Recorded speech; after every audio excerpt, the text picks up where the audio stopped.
రాజకీయాల కోసం. ఈ రాష్ట్రం గొప్పగా ఉన్నది ఆర్థికంగా అని మాజీ ప్రధాని, మాజీ ఆర్బీఐ గవర్నర్లు ఒకవైపు కితాబిస్తుంటే నువ్వు రాజకీయాల కోసం ఎందుకు ఈ చిల్లర మాటలు మాట్లాడుతున్నావు? రాష్ట్ర ప్రజల పరువును ఎందుకు తీస్తున్నావు? రాష్ట్రం యొక్క గౌరవాన్ని ఎందుకు దెబ్బతీస్తున్నావు? రాష్ట్ర ప్రగతిని ఎందుకు దెబ్బతీస్తున్నావు అని అడుగుతా ఉన్నా. అసలు ఏమన్నా మాట్లాడితే ఏమన్నా ఒక సందర్భం ఉందా?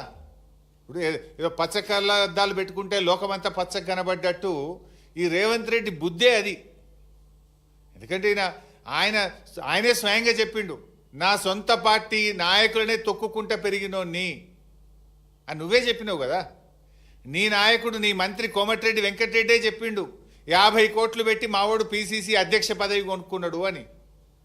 50 లక్షల రూపాయలు లంచం ఇస్తూ రెడ్ హ్యాండెడ్గా ఒక ఎమ్మెల్యేను కొనుగోలు చేసే ప్రక్రియలో పట్టుబడ్డ దొంగవు నువ్వు.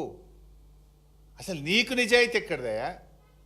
మా దృష్టిలో ఒక పార్టీ అనేది తల్లి లాంటిది.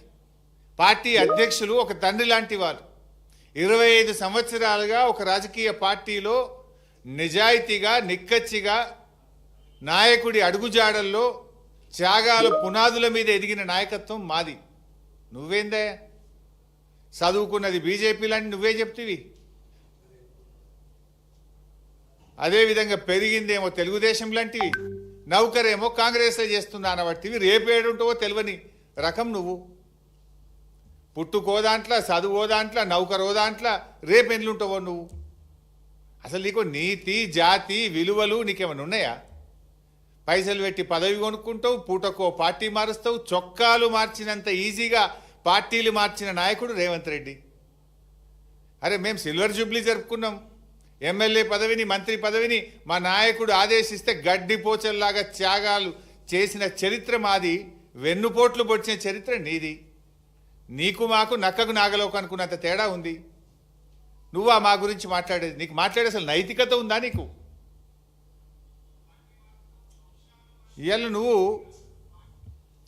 ఎట్లా అంటే ఊసెర వెల్లులు కూడా నిన్ను చూస్తే సిగ్గుపడతాయి. నువ్వు మాటలు మార్చే తీరు కానీ, నువ్వు పార్టీలు మార్చే తీరు ఊసెర వెల్లులు కూడా సిగ్గుపడేటంత దారుణంగా ఉంది నీ పరిస్థితి.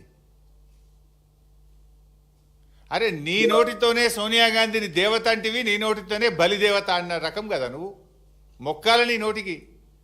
బలిదేవత అన్నది నువ్వే, దేవత అన్నది నువ్వే. రేపు ఇంకేమంటావు ఆమెను? అసలు నీకు స్టాండ్ ఉందా? నీకు ఒక సిద్ధాంతం ఉందా? నీకు ఒక పద్ధతి ఉన్నదా రేవంత్ రెడ్డి? నీకు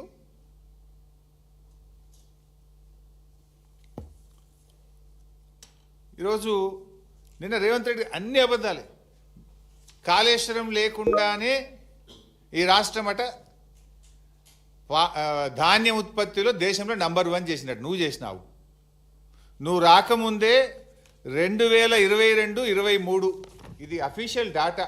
2022-23లోనే 258 లక్షల మెట్రిక్ టన్నుల ధాన్యం ఉత్పత్తి చేసి దేశంలో తెలంగాణను నంబర్ 1గా నిలిపిందే కేసీఆర్ ప్రభుత్వం ఇన్ ద ఇయర్ 2022-23. అప్పుడే ఇన్ని వడ్లు కొనలేమంటేనే కదా ఢిల్లీకి పోయి మేము ధర్నాలు చేసింది కేసీఆర్ గారి నాయకత్వంలో. ఇవాళ ధాన్యం సేకరణలో కూడా 2020-21లో 141 లక్షల మెట్రిక్ టన్నుల ధాన్యం సేకరించి నంబర్ 1గా నిలిచిందే తెలంగాణ. ఇంత నువ్వు వచ్చినాక ఎప్పుడు సేకరించలే. ఈరోజు కూడా కాళేశ్వరం ప్రాజెక్టు నీళ్ళే పంటలు పండుతున్నాయి. ఇప్పుడు మల్లన్న సాగర్ కింద పండే పంట కాళేశ్వరం కాదా? రంగనాయక సాగర్ కింద పండే పంట కాళేశ్వరం కాదా? అనంతగిరి కింద పండే పంట కాళేశ్వరం కాదా? అవన్నీ కాళేశ్వరంకు దెర్ ఆర్ 3 సోర్సెస్. ఒకటి, బాగా పంట వర్షాలు పడితే ఎస్ఆర్ఎస్పి నుంచే కాళేశ్వరం నీళ్లు వాడతాం.